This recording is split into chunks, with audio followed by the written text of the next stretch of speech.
El sello del oficial de justicia todavía estaba caliente cuando mi propio hijo me llamó con voz temblorosa. «Papá, ¿qué está pasando?» Fue entonces cuando respondí, con la calma de quien ha vivido lo suficiente para no desesperarse: «La llave que me quitaste nunca fue tuya». Si te está gustando esta historia, dale like y suscríbete al canal. Déjanos en los comentarios desde dónde estás viendo y qué hora es mientras ves esto. Todos los días hay nuevas historias aquí en este canal. Y mira, esta historia que voy a contar es de esas que aprieta el corazón, pero también trae una lección que solo se aprende cuando el cabello ya está blanco. Me llamo Osmario Dantes, tengo 71 años y vivo en San Miguel de Allende, un pueblito pequeño donde todos se conocen. Trabajé toda mi vida en la ganadería. Fui capataz de hacienda por más de 30 años, cuidando el ganado, los cultivos y administrando trabajadores en la hacienda La Purísima, la propiedad más grande de estos rumbos. Mis dedos están callosos de tanto trabajo pesado, pero nunca me quejé de eso. El trabajo honesto moldea el carácter de un hombre. La vida nunca fue fácil, pero mi difunta esposa Dolores y yo logramos construir una vida digna. Ahorramos centavo por centavo, trabajando de sol a sol para dar educación a nuestros 3 hijos, especialmente a Jason, el menor. Mientras muchos jóvenes de aquí se contentaban con seguir en el campo, yo quería que mi hijo tuviera oportunidades que yo nunca tuve. Pagué cursos, ayudé con los gastos cuando fue a estudiar a la capital, y cuando terminó la universidad, abrí las puertas de mi casa para que regresara con su familia. Después de que Dolores se fue hace 22 años, fue este muchacho quien se convirtió en mi compañía. Al menos eso pensaba, hasta el día en que me pidió todas las llaves de la casa que yo mismo construí con el sudor de mi frente. Casa que era mi único patrimonio, mi rinconcito para la vejez. Pero esta historia apenas está comenzando. Y como decía mi padre, la justicia tarda pero no falla. ¿Quién diría que aquel papel amarillento guardado por tantos años cambiaría todo? Nací en 1954, en una choza de tierra apisonada en los confines de Guanajuato. Mi padre era vaquero, de esos que pasaba meses arriando ganado por los desiertos. Mi madre se encargaba de todo sola mientras él viajaba, de la casa, de la pequeña milpa que teníamos y de los 7 hijos. Yo era el quinto. Desde temprano aprendí que en la vida hay que trabajar duro para conseguir algo. A los 12 años ya trabajaba en las labores del campo. Escuela, solo hasta 3er grado de primaria. Después de eso, era despertar antes del amanecer para ayudar en el ordeño, limpiar, cuidar los animales. Pero siempre fui observador. Aprendía rápido. El capataz de la hacienda vecina lo notó y me llamó para ser su ayudante cuando cumplí 16 años. Fue ahí cuando comencé a entender de verdad el negocio de la ganadería. «Este muchacho tiene ojo para el negocio», decía don Juvenal, mi primer patrón. Él me enseñó todo sobre el ganado, sobre cómo tratar con los peones, sobre cómo administrar una hacienda. Poco a poco fui subiendo de puesto hasta que a los 27 años me convertí en capataz jefe de la hacienda La Purísima, la más grande de la región, propiedad del hacendado Almada. El hacendado era un hombre justo, de los de antes, que valoraba la lealtad por encima de todo. Él decía: «Osmario, tú cuidas lo mío como si fuera tuyo». Y era verdad. Yo conocía cada palmo de esa tierra, cada res del rebaño, cada empleado y sus familias. Fue allí donde conocí a Dolores, hija de uno de los vaqueros, muchacha sencilla, trabajadora, de ojos castaños que parecían miel. Nos casamos en 1979, en una ceremonia simple en la iglesia de San Miguel de Allende. No teníamos casi nada, pero teníamos sueños y disposición para trabajar. Con el tiempo vinieron los hijos. Primero Marlene, después Josimar y por último en 1986 Jason. Ese nombre diferente fue idea de Dolores. Lo había visto en un periódico y le pareció bonito. «Va a dar suerte», decía ella, «si supiera lo que estaba por venir». Desde pequeño, Jason era inteligente, hablaba bien, tenía facilidad para los estudios.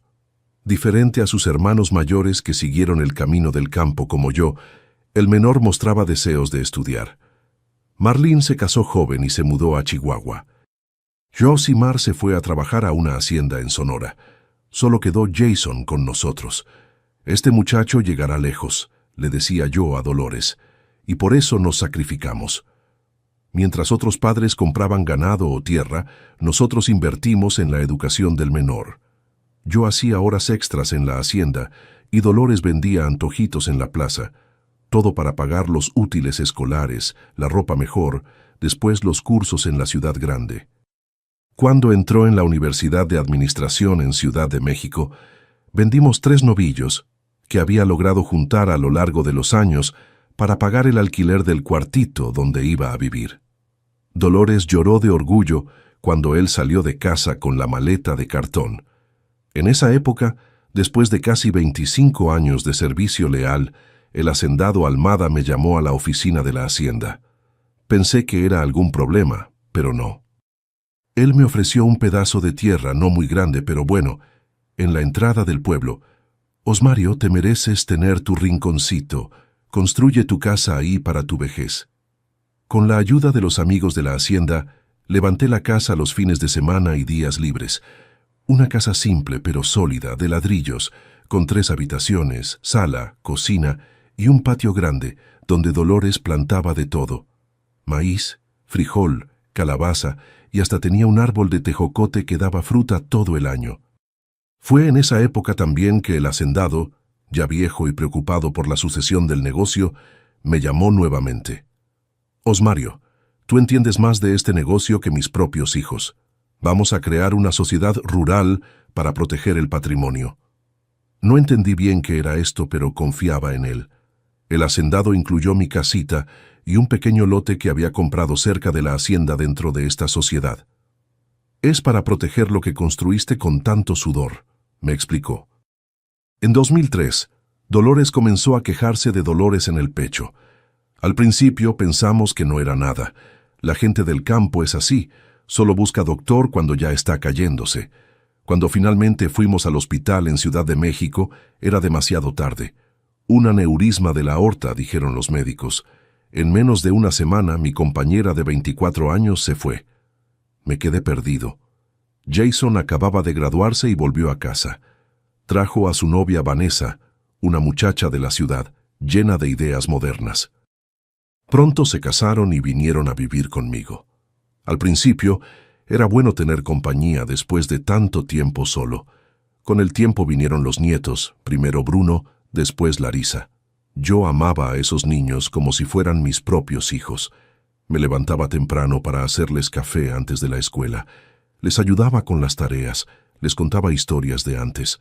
Jason consiguió un trabajo en una cooperativa agrícola de la región. No ganaba mucho, pero era un comienzo. Yo seguía trabajando en la hacienda La Purísima y ayudaba con los gastos de la casa. En realidad, pagaba casi todo: luz, agua, mercado, útiles escolares de los niños. Fue en 2018 que las cosas empezaron a cambiar. El hacendado Almada falleció y sus hijos asumieron la hacienda. No tenían el mismo respeto por el trabajo de los antiguos. Me jubilaron obligatoriamente. Don Osmario, usted ya está muy viejo para este trabajo, dijeron. Después de 45 años de servicio, me mandaron a casa con una miseria de jubilación, pero al menos tenía mi casa y mi familia, o eso pensaba. Fue en esta época que comencé a notar cambios en el comportamiento de Jason y Vanessa. Las conversaciones en la mesa de la cocina fueron haciéndose más raras. Las comidas dominicales, que antes estaban llenas de risas, ahora eran rápidas y silenciosas. Comenzaron a hacer reformas en la casa sin consultarme, como si yo ya no formara parte de ese espacio. «Papá, necesitamos ampliar el cuarto de los niños», decía Jason. «Papá, esa crianza de gallinas en el patio está molestando. Queremos hacer un área de recreo», se quejaba Vanessa. Poco a poco, mi espacio fue disminuyendo. Mi habitación, que antes era la principal de la casa, se convirtió en la más pequeña. Mis herramientas del campo que guardaba con tanto cariño fueron a parar a un rincón del patio, oxidándose. Y entonces vino el golpe que nunca imaginé recibir. Era un miércoles de abril. de esos con cielo tan azul que parece pintado a mano. Estaba en el patio cuidando mis plantas cuando Jason llegó más temprano del trabajo. Me pareció extraño porque nunca volvía antes de las 6.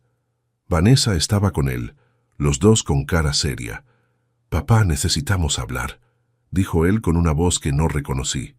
Fría, distante, muy diferente de aquel niño que un día llevé en hombros para ver la procesión de San Miguel. Me limpié las manos en el pantalón, me quité el sombrero y entré. En la mesa de la cocina, que tantas veces había servido para nuestras comidas dominicales, estaba un papel, una escritura, la escritura de mi casa. «Es hora de organizar las cosas aquí, papá», comenzó Jason. «Estamos con un problema financiero en la cooperativa y necesito un préstamo grande». Miré a sus ojos, buscando aquel brillo de niño que conocí. No encontré nada más que cálculo frío. «Hijo, tú sabes que mi jubilación es pequeña. Apenas alcanza para los gastos». «No es dinero lo que necesito», me cortó. «Es la escritura de la casa como garantía para el banco». Vanessa, apoyada en la cocina con los brazos cruzados, completó. «Es solo temporal, don Osmario. Pronto la devolveremos». Mi corazón se encogió. Aquella casa representaba toda mi vida de trabajo, pero era mi hijo quien pedía, el mismo que yo había visto crecer, que había educado con tanto sacrificio. «Está bien, hijo», acepté con un nudo en la garganta. «Si es para tu bien y el de los niños». Firmé los papeles sin leer bien. Confiaba en él. Era sangre de mi sangre. Por algunas semanas nada cambió. Yo seguía cuidando mi rinconcito en el patio, haciendo el desayuno para mis nietos, viendo mi noticiario por la noche, hasta que un día Jason apareció con un carro nuevo, uno de esos importados, reluciente, con asientos de cuero. «¿Conseguiste el préstamo, hijo?», pregunté, extrañando ese lujo. La cooperativa no andaba bien, por lo que él mismo decía.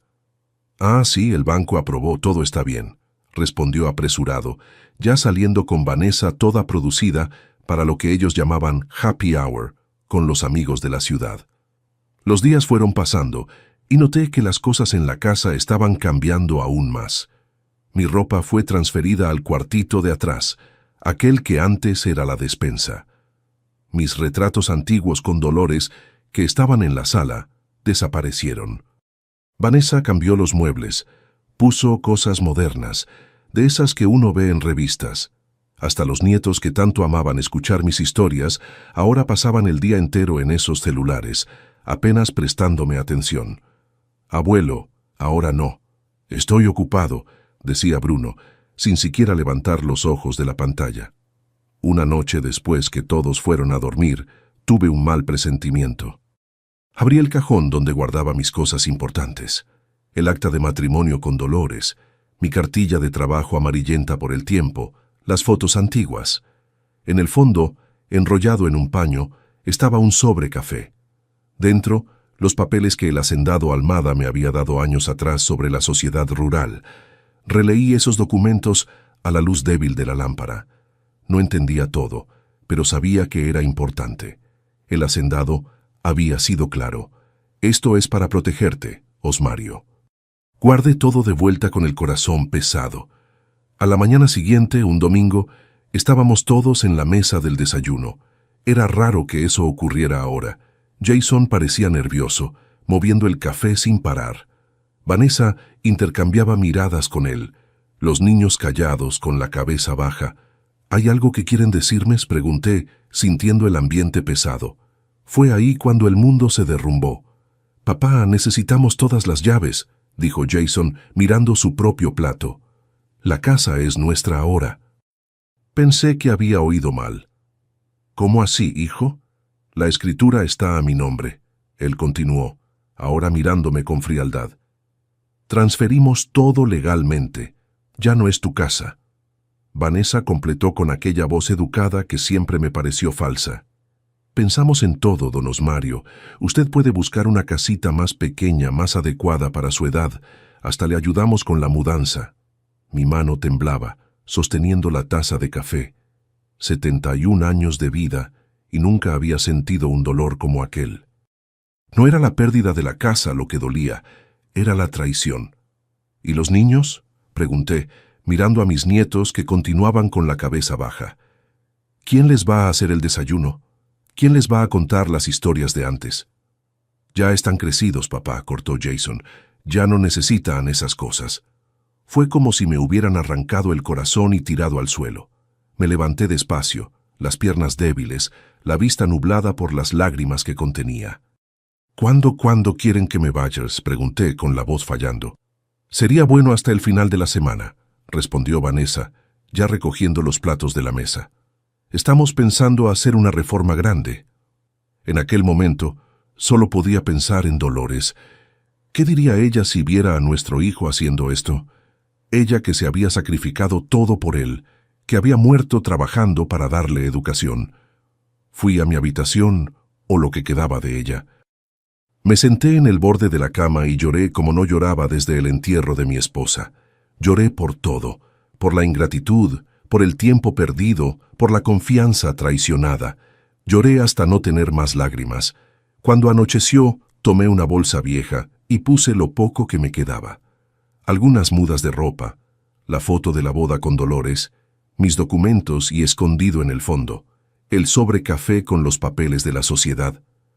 Antes de salir, paré en la habitación de los nietos. Estaban durmiendo. Di un beso suave en la frente de cada uno, sabiendo que tal vez sería la última vez. Que Dios los proteja, susurré. En la cocina, Jason y Vanessa veían televisión en la sala. Puse todas las llaves en la mesa, de la puerta del frente, del portón, del cuarto de atrás. Aquí están.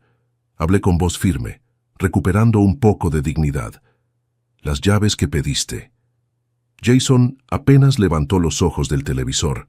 Vanessa murmuró un gracias sin emoción. Salí por la puerta principal sin mirar atrás. La noche estaba fría en San Miguel de Allende. Caminé hasta la plaza de la iglesia, donde había un banco de madera bajo un árbol de ahuehuete antiguo. Allí, con la bolsa como almohada, pasé la primera noche. Al día siguiente, algunas personas me reconocieron. Don Osmario, ¿qué está haciendo durmiendo en la plaza? No tuve valor para contar la verdad. Solo estoy tomando aire, respondí con el resto de orgullo que me quedaba. Pasé el día vagando por el pueblo como un alma en pena. Comí una gordita fiada en la panadería de don Toñito, que me conocía desde joven. Me bañé en la gasolinera, donde el gerente era hijo de un antiguo compañero de la hacienda. Por la noche volví al mismo banco. Estaba más frío que la noche anterior. Me cubrí con un periódico viejo que alguien había dejado allí. Miré al cielo estrellado y me pregunté si Dolores podía verme desde allá, si ella sabía del dolor que estaba sintiendo. Fue en la segunda noche que tomé mi decisión. No podía continuar así. Recordé los papeles de la sociedad, de lo que el hacendado Almada me había dicho tantos años atrás. Es para protegerte, Osmario. A la mañana siguiente, tomé un autobús para Ciudad de México. Con el poco dinero que tenía, pagué un boleto solo de ida. Tenía la dirección del despacho de abogados que llevaba los negocios del hacendado Almada. Recé para que todavía existiera después de tantos años. Para mi sorpresa, no solo existía, sino que el hijo del antiguo abogado había asumido el negocio. El doctor Pablo me recibió con respeto, escuchó mi historia entera sin interrumpir. Cuando terminé, examinó los papeles de la sociedad con cuidado. Una sonrisa discreta apareció en su rostro. Don Osmario, usted tiene suerte. Estos documentos están en orden. La casa nunca dejó de ser suya legalmente. Su hijo no podía haber transferido la escritura porque no le pertenece a él, ni a usted directamente, sino a la sociedad. No entendí bien todo aquel lenguaje de abogado, pero capté lo principal. La casa seguía siendo mía. ¿Y qué podemos hacer, doctor?, pregunté, un hilo de esperanza encendiéndose. Vamos a iniciar una acción de recuperación de posesión inmediatamente. Con estos documentos es cuestión de días. Salí del despacho con el corazón más ligero, no por venganza, sino por justicia. Pasé la noche en un hotelito barato en el centro de Ciudad de México. Por primera vez en 3 días, dormí en una cama de verdad. El doctor Pablo cumplió lo prometido. En menos de una semana, consiguió una orden judicial. Yo no le había contado nada a Jason. Quería que él sintiera el mismo choque que yo sentí. En la madrugada del 5.º día, volví a San Miguel de Allende. Llegué en autobús cuando todavía estaba oscuro. En la plaza de la iglesia me senté en el mismo banco donde había pasado aquellas noches frías. Me quedé esperando que saliera el sol. A las 6 de la mañana, en punto, un carro oficial estacionó en la plaza. Un hombre de traje bajó acompañado por 2 policías. Era el oficial de justicia cargando una carpeta llena de papeles. «¿Señor Osmario Dantes?», preguntó acercándose al banco. «Soy yo», respondí, levantándome con dificultad. Mi espalda dolía después de aquellas noches a la intemperie. «Estamos en camino para ejecutar la orden judicial. ¿Quiere acompañarnos?». Asentí con la cabeza. Entré en el carro con ellos, sintiendo una mezcla de tristeza y alivio. No era así como yo quería que terminaran las cosas con mi hijo, pero él no me había dado opción. Cuando llegamos frente a la casa, mi casa, las luces todavía estaban apagadas. Todos debían estar durmiendo. El oficial tocó el timbre varias veces con insistencia. Después de algunos minutos, Jason apareció en la puerta en pijama, los cabellos despeinados, la cara hinchada de sueño. «¿Qué demonios?», empezó a reclamar, pero paró al ver a los policías y entonces me vio parado detrás de ellos. Sus ojos se agrandaron. «¿Señor Jason Dantes?», preguntó el oficial. «Sí», respondió mi hijo confundido. «Estoy aquí para entregar una orden judicial de recuperación de posesión de este inmueble a favor de la sociedad rural La Purísima, representada por el señor Osmario Dantes». El rostro de Jason fue pasando del sueño a la confusión y luego al shock. «¿De qué estás hablando? Esta casa es mía. Tengo la escritura». El oficial entregó los papeles en sus manos. «Usted tiene 24 horas para desocupar el inmueble con todas sus pertenencias. En caso contrario, se hará el desalojo forzado». Vanessa apareció detrás de Jason, atando un albornoz de seda. «¿Qué está pasando, amor?». Cuando me vio, su rostro palideció. Sabía que había fallado el plan de ellos. Jason hojeaba los papeles frenéticamente, sin entender. «Esto no puede estar bien. La casa fue transferida legalmente a mi nombre». El oficial de justicia sacudió la cabeza. «Según la documentación presentada, este inmueble pertenece a una sociedad rural desde 1998 y nunca podría haber sido transferido sin la autorización formal de la directiva de la misma, que es presidida por el señor Osmario Dantes». Fue en ese momento que mi celular sonó. Era la primera llamada desde que había salido de casa días antes. El número de Jason parpadeaba en la pantalla. «Papá, ¿qué está pasando?», gritó en cuanto contesté, aún estando a pocos metros de mí en la puerta de la casa. Miré a sus ojos, aquellos mismos ojos que un día brillaron de alegría cuando recibió la primera bicicleta, que se llenaron de lágrimas cuando su madre murió, que me miraron con frialdad cuando me expulsó de casa. Ahora estaban llenos de miedo y confusión. «La llave que me quitaste nunca fue tuya», respondí con calma. El oficial y los policías entraron en la casa para hacer la inspección y documentar todo como mandaba la orden judicial. Me quedé afuera. No quería presenciar la desesperación de la familia de mi hijo. Poco después los nietos salieron. Bruno y Larisa, ahora con 15 y 13 años, me miraron confusos. «Abuelo, ¿qué está pasando?», preguntó Larisa, frotándose los ojos soñolientos. Mi corazón se encogió. Ellos no tenían culpa de las acciones de sus padres. «Es solo un malentendido, mi niña», respondí tratando de sonreír. «Todo va a estar bien». Jason salió de la casa como un huracán, todavía sosteniendo los papeles. «Tú planeaste esto todo el tiempo, ¿verdad?», acusó con el rostro rojo de rabia. «Nunca nos contaste de esa tal sociedad, nos engañaste». Respiré profundo antes de responder. Por más que la ingratitud de él me hubiera herido, seguía siendo mi hijo. «No, Jason, yo confié en ti. Te di las llaves de mi casa. Te albergué por 22 años después de que tu madre murió. Cuidé a tus hijos mientras tú salías a divertirte. Tú fuiste quien me traicionó». Él se quedó sin palabras por un momento, la verdad pesando sobre sus hombros. Entonces Vanessa apareció a su lado con cara de haber llorado. «Don Osmario, por favor», suplicó, la arrogancia de antes completamente desaparecida. «No tenemos a dónde ir con los niños. Denos más tiempo al menos». Sentí lástima de ella, a pesar de todo. Pensé en las noches que pasé en el banco de la plaza, en el frío, en la humillación. «Tienen 24 horas, como dijo el oficial», respondí firme. «Pero los niños pueden quedarse conmigo si quieren». Jason soltó una risa amarga. «¿Ahora quieres quitarme a mis hijos también después de dejarnos en la calle?» Fue la gota que colmó el vaso. Todo el rencor que había contenido explotó. «¿En la calle? ¿En la calle? Fue donde tú me dejaste, hijo mío, a tu propio padre.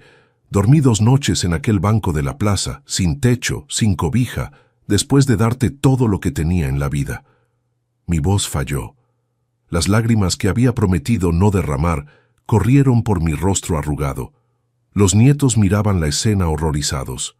Bruno se acercó a su padre. «Papá, ¿expulsaste al abuelo de casa?», preguntó incrédulo. «¿Por eso desapareció estos días?». Jason no pudo responder. El peso de la verdad era demasiado grande. Larisa corrió hacia mí y me abrazó fuerte, llorando. «Abuelo, yo no sabía. Te extrañé. ¿Por qué papá hizo esto?». Abracé a mi nieta, sintiendo su cuerpo frágil temblar de sollozos. ¿Cómo explicar a una niña la crueldad de los adultos? A veces las personas toman decisiones equivocadas, mi niña. Fue todo lo que pude decir. El oficial de justicia regresó acompañado de los policías. «Señor Osmario, está todo documentado. Usted puede regresar a su residencia ahora si lo desea. La familia tiene 24 horas para retirar las pertenencias personales». Agradecí con un gesto de cabeza. Miré mi casa, a mi hijo derrotado, a mis nietos confusos.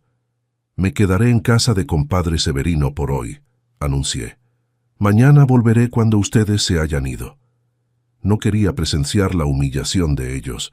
Por más dolorosa que hubiera sido la traición, todavía había amor dentro de mi viejo corazón.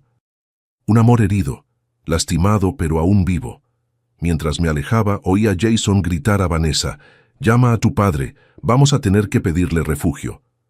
La noticia se extendió como fuego en paja seca por San Miguel de Allende. Un pueblo pequeño es así. No hay secreto que dure. Pronto todos sabían que Jason Dantes había intentado quedarse con la casa de su propio padre y ahora estaba siendo desalojado. En la tiendita, en la farmacia, en la plaza, la gente comentaba.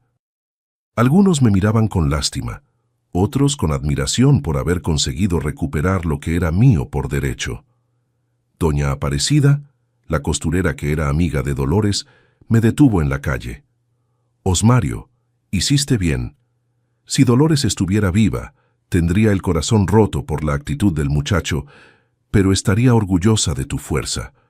Aquellas palabras me reconfortaron un poco. Dolores siempre había sido la voz de la razón en nuestra familia. ¿Qué pensaría ella de todo esto? Al día siguiente, puntualmente a las 10 de la mañana, volví a mi casa. Un camión de mudanza estaba estacionado enfrente, cargando los muebles y pertenencias de Jason y Vanessa. Me quedé observando desde lejos, sin querer confrontarlos en aquel momento doloroso. Los nietos me vieron y corrieron en mi dirección. Los dos me abrazaron fuerte, llorando. «Abuelo, no queremos irnos», sollozó Larisa. «No podemos quedarnos contigo», imploró Bruno. Mi corazón se partió de nuevo. Acaricié sus cabellos, tratando de encontrar palabras de consuelo. «Ustedes necesitan quedarse con sus padres ahora, mis angelitos, pero pueden visitarme siempre que quieran. Esta casa será siempre su hogar también». Jason apareció en la puerta cargando una caja. Nuestras miradas se cruzaron por un instante. Vi algo en sus ojos que no esperaba. Vergüenza. Desvió la mirada rápidamente y continuó su trabajo. Vanessa se aproximó vacilante. «Don Osmario quería pedir perdón. Fue idea mía. Jason solo siguió lo que yo sugerí. La culpa es mía». Sacudí la cabeza. «Él es un hombre adulto, Vanessa. Tomó sus decisiones. Tú no lo obligaste a nada». Ella bajó los ojos sin argumentos.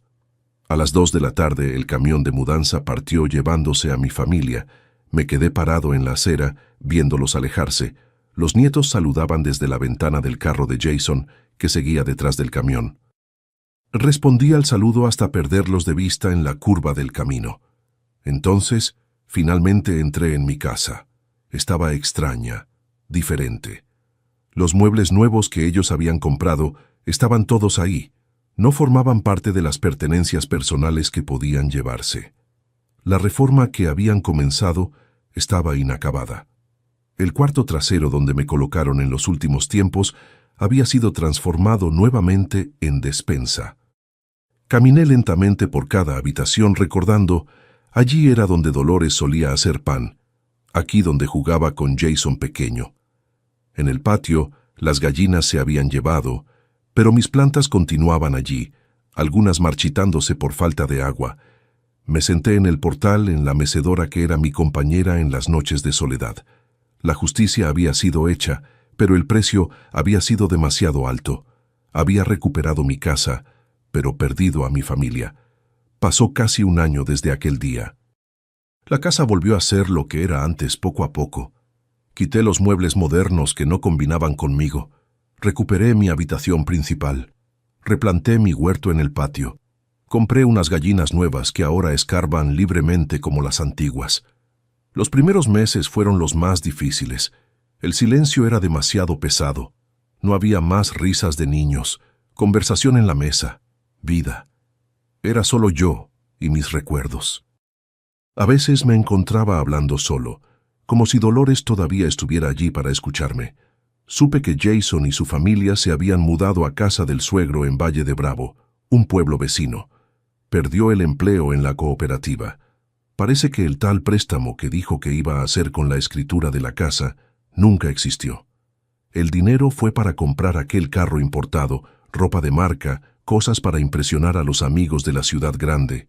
Los nietos me llamaban a escondidas de vez en cuando. Contaban que todo estaba difícil, que su padre estaba bebiendo mucho, que su madre lloraba en los rincones. Mi corazón se apretaba, pero ¿qué podía hacer yo? Jason había tomado su decisión y ahora estaba cosechando lo que sembró. Fue en una tarde de domingo, 6 meses después, que escuché un golpe tímido en la puerta. Cuando abrí, mi corazón casi se detuvo. Era Bruno, mi nieto mayor, solo con una mochila en la espalda. «Abuelo», dijo con la voz entrecortada, «¿puedo quedarme aquí unos días? Está muy difícil allá en casa». Lo abracé fuerte, sintiendo las lágrimas mojar mi camisa vieja. «Claro que puedes, hijo mío. Esta casa siempre será tuya también». Aquella noche, sentados en el portal bajo el cielo estrellado de San Miguel de Allende, Bruno me contó todo. Cómo su padre había perdido el empleo definitivamente, cómo la bebida se había vuelto su refugio, cómo las peleas con Vanessa eran diarias. Clarisa sufría con todo aquello. Se quedaba encerrada en su habitación llorando. «Papá repetía que la culpa era tuya, abuelo», contó Bruno, mirando al suelo. «Pero Larry y yo sabemos que no es verdad. Vimos los papeles del banco escondidos en un cajón. Iban a vender la casa, no era ningún préstamo». Aquello dolió más de lo que esperaba, no por la traición confirmada, sino por ver cómo la codicia había destruido a mi hijo por dentro. «¿Y tu madre?», pregunté preocupado por mi nuera a pesar de todo. «Está arrepentida, abuelo. Llora todos los días. Dice que fue el mayor error de su vida haber convencido a papá de hacer aquello. Ellos también pelean por eso». Aquella semana, Bruno se quedó conmigo. Le enseñé a cuidar el huerto, a arreglar cosas por la casa, a hacer ese café fuerte que siempre le gustó. Poco a poco, vi la sonrisa volviendo a su rostro. El domingo, cuando pensé que iba a regresar a casa de sus padres, recibí otra sorpresa. Larisa apareció también con una mochila. «¿Puedo quedarme con ustedes, abuelo?», preguntó con los ojitos llorosos. «Mamá dijo que tal vez sea mejor por un tiempo». Mi corazón se llenó de una mezcla de alegría y tristeza. Alegría por tener a mis nietos de vuelta, tristeza por ver a mi familia derrumbándose de aquella manera. «¿Qué dijo tu padre?», pregunté, temiendo la respuesta. Que él no estaba en condiciones de decir nada, respondió ella bajando los ojos. Entendí lo que aquello significaba. Jason estaba hundiéndose cada vez más. En los días que siguieron, organicé la casa para los dos. Bruno se quedó en la antigua habitación de su padre y Larisa en la habitación de huéspedes. La casa ganó vida nuevamente. Había ruido, risas, hasta peleas de hermanos, música para mis viejos oídos. Matriculé a los dos en la escuela local. Al principio fue difícil para ellos adaptarse.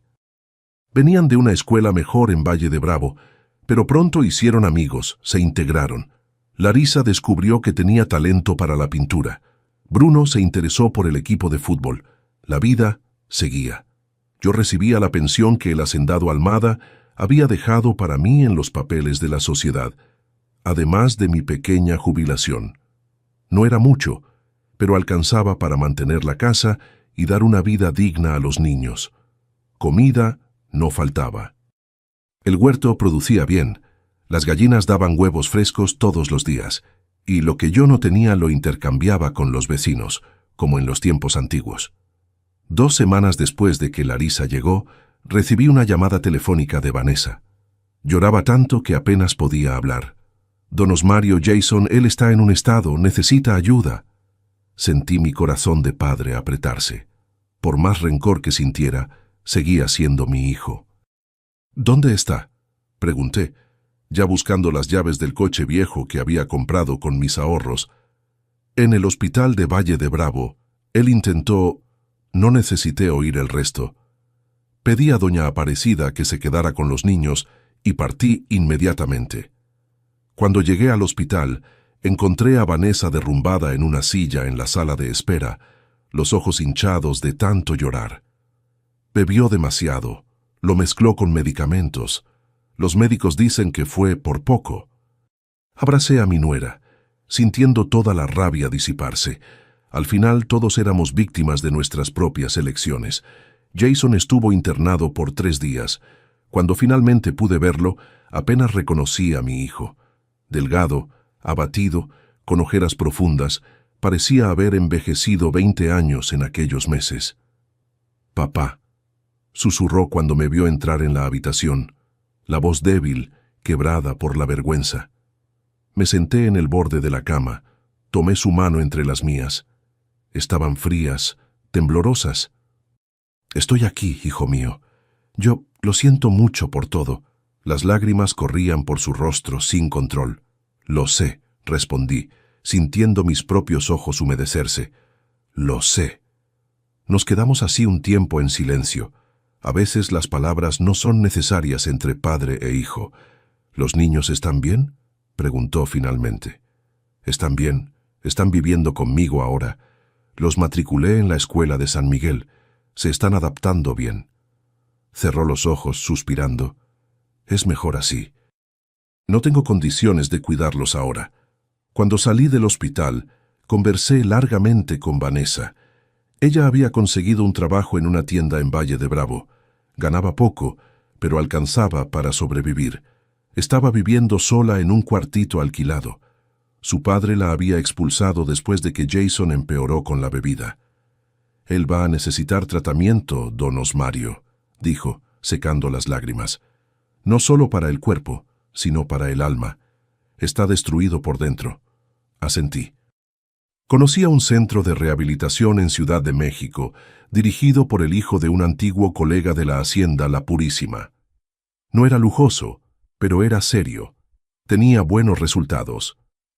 «Voy a pagar su tratamiento», decidí allí mismo, «pero él tiene que querer recuperarse».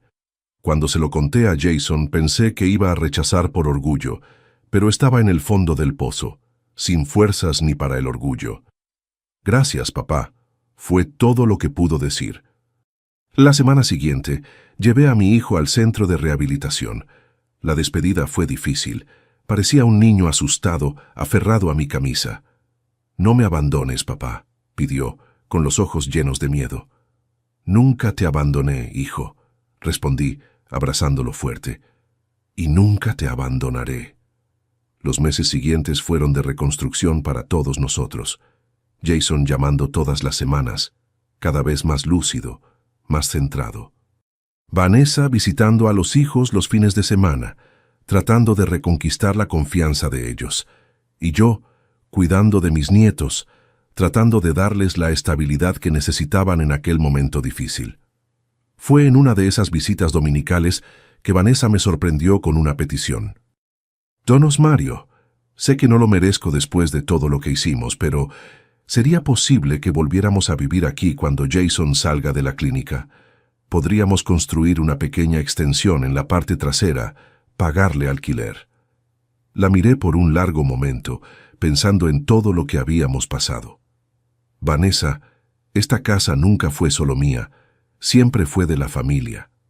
Pueden volver, sí, pero no como inquilinos, como familia. Ella lloró, me abrazó, agradeció 1000 veces. Los niños que escucharon todo vinieron corriendo, nos abrazaron también. Fue un momento de sanación, de perdón. Jason salió de la clínica después de 6 meses.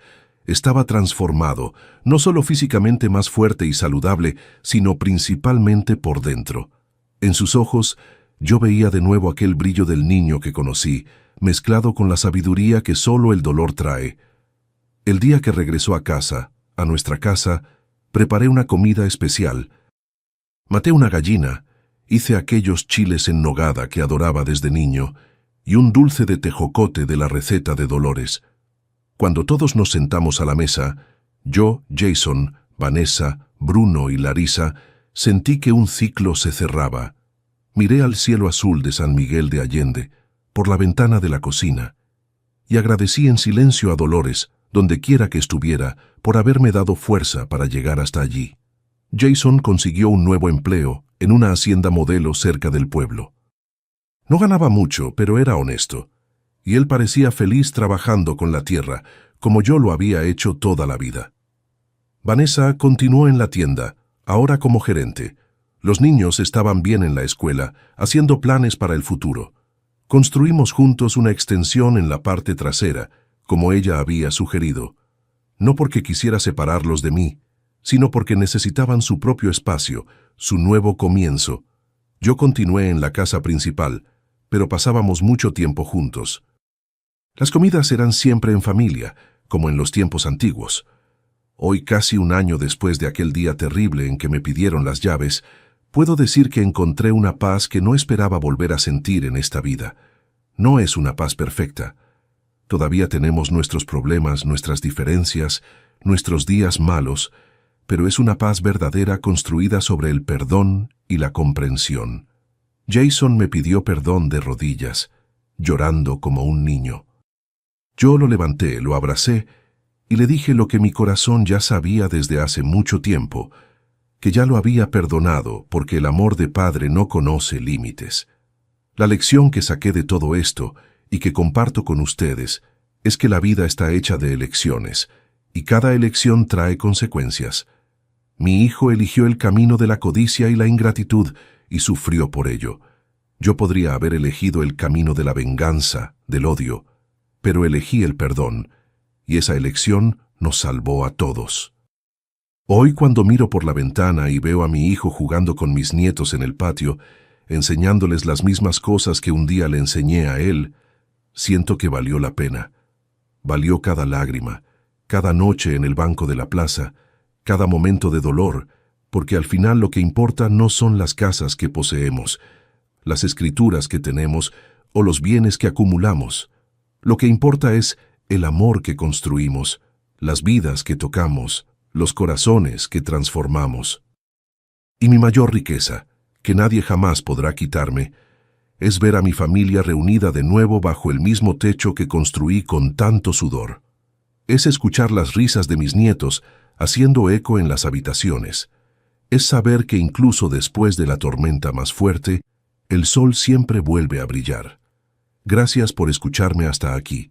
Si te gustó, deja tu like y suscríbete al canal. Si viste hasta el final, comenta abajo la palabra rescate y no dejes de ver las otras historias aquí en el canal. En la pantalla hay 2 que te van a gustar. Un abrazo de este viejo.